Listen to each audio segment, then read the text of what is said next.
Halo, perkenalkan nama saya Niken Putri Silvianda. Saya dari Prodi Pendidikan Teknologi Informasi. Di sini saya ingin menjelaskan materi mengenai riset informasi informatika yang berjudul tentang perancangan rute transportasi laut untuk Sumatera Ring dengan pendekatan riset operasi dan simulasi. Pembangunan ini termasuk perekonomian Indonesia di masa mendatang memiliki tantangan yang cukup berat melihat dinamika ekonomi domestik dan global yang mengharuskan Indonesia senantiasa siap terhadap perubahannya. Misalnya, salah satu koridor ekonomi yang memiliki potensi besar adalah jalur transportasi laut. Pentingnya transportasi laut dinyatakan dari RPJP Nasional tahun 2005 sampai tahun 2025, yaitu transportasi juga merupakan salah satu mata rantai jaringan distribusi barang dan mobilitas penumpang yang berkembang. Salah satu yang berpotensi menjadi pusat produksi yang pengolahan hasil bumi serta menjadi lumbung energi nasional adalah Pulau Sumatera. Namun, Pulau Sumatera juga memiliki permasalahan amat serius dalam hal pelabuhan laut yang berkurang efisien dan mengakibatkan terganggunya proses pendistribusian lewat jalur laut. Nah, di sini juga ada pembangunan perekonomian Indonesia di masa yang akan mendatang juga memiliki tantangan yang cukup berat, melihatnya dinamika ekonomi domestik dan global yang mengharuskan Indonesia senantiasa siap terhadap perubahannya.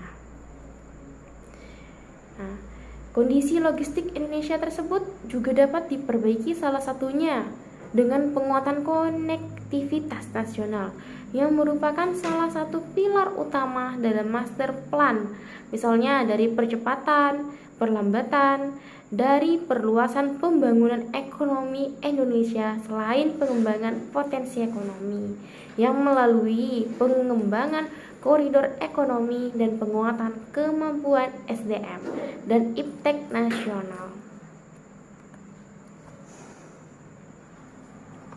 Dan selanjutnya adalah pemerintah telah menetapkan master plan percepatan perluasan.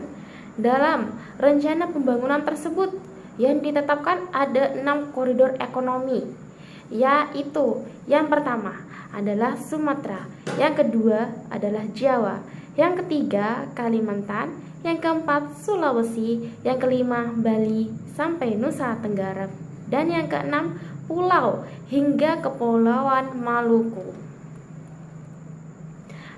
Di sini saya ingin menampilkan peta-petanya. Silakan kita lihat bersama-sama.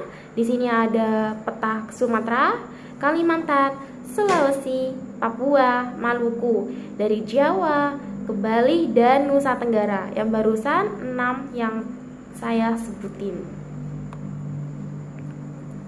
Indonesia juga memiliki pusat-pusat pertumbuhan ekonomi yang tersebar di seluruh pelosok tanah air. Interaksi antar ruang dan keterkaitan ekonomi antar pulau sangat ditentukan oleh peran dan tatanan transportasi nasional. Nah, dengan ini kondisi geografis negara Indonesia sangat besar, merupakan lautan yang memisahkan dari pulau, tidak dapat diletakkan lagi bahwa tersulit merupakan sarana transportasi utama untuk menjangkau dan menghubungkan pulau-pulau di wilayah, sehingga dapat menciptakan konektivitas antar pulau di Indonesia.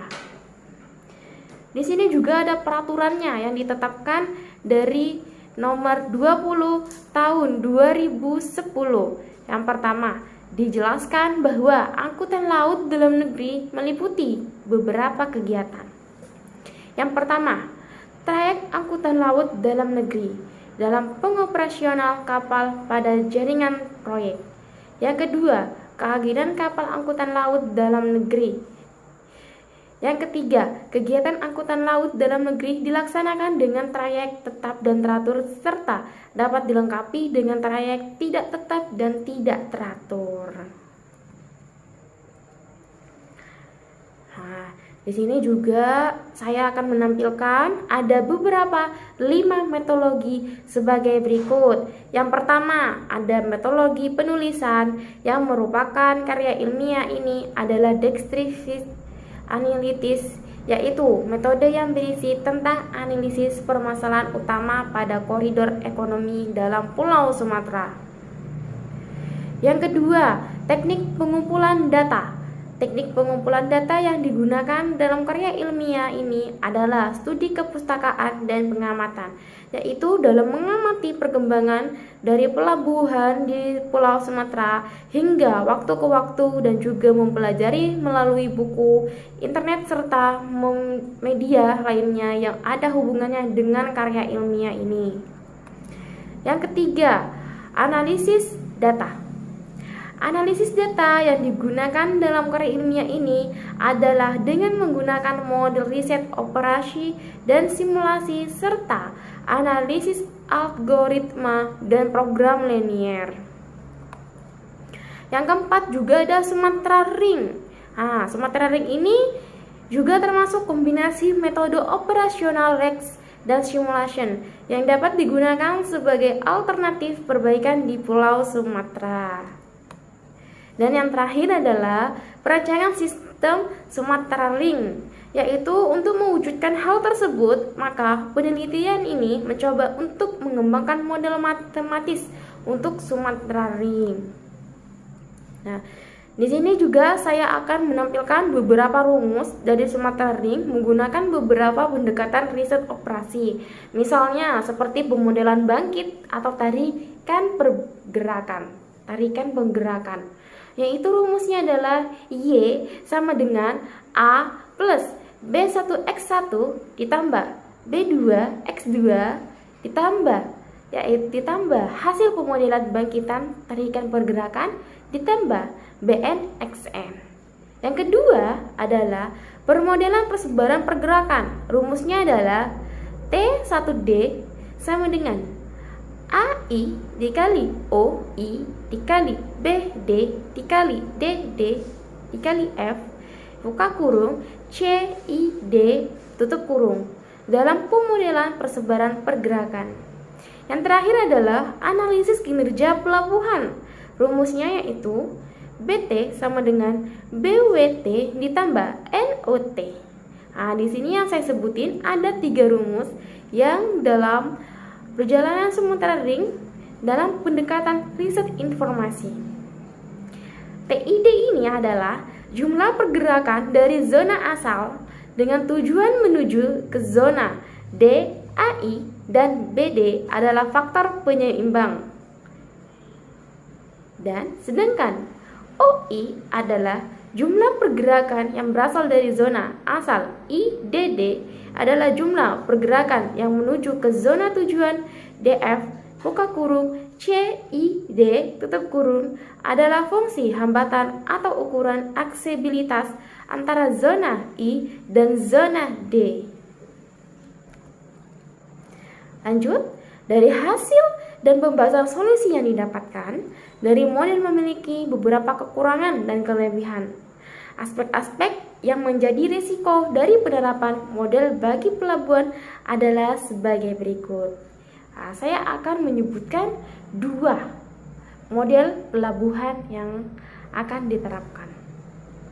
Yang pertama adalah kapal-kapal yang digunakan harus dalam kondisi baik, sehingga waktu tempuh berlayar kapal tidak bertambah dari waktu yang telah dimasukkan ke dalam model-model, sehingga tidak terjadi perbedaan yang sangat jauh dari hasil model dengan realisasi nantinya.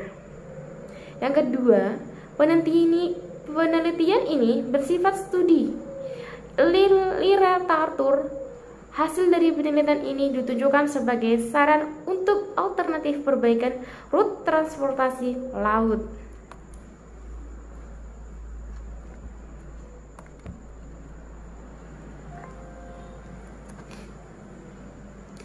Dan kesimpulan saya adalah mengenai ring Sumatera sampai ke pelabuhan laut adalah peran transportasi laut pada koridor Sumatera sangatlah besar. namun masih menghadapi kendala pada ketersediaan dan kualitas sarana dan prasarana, serta lemahnya integrasi jaringan transportasi multimoda antar wilayah. Oleh karena itu, dengan penerapan sistem Sumatera Ring diharapkan dalam memberikan suatu konsep tatanan jaringan transportasi laut yang optimal serta strategi pengembangan pelabuhan-pelabuhan utama dalam mendukung keterhubungan antar pusat-pusat pertumbuhan, di mana nantinya diharapkan mampu meningkatkan pelayanan angkutan laut dalam negeri yang sesuai dengan kebutuhan pada koridor Sumatera. Sehingga dengan metode tersebut distribusi pada jalur laut, yaitu pelabuhan, menjadi lebih stabil. Sekian dari penjelasan saya, semoga bermanfaat buat kalian semua. Mohon maaf jika ada kekurangan dan tutur kata yang saya salah ucap. Saya mohon maaf dan terima kasih. Wassalamualaikum warahmatullahi wabarakatuh.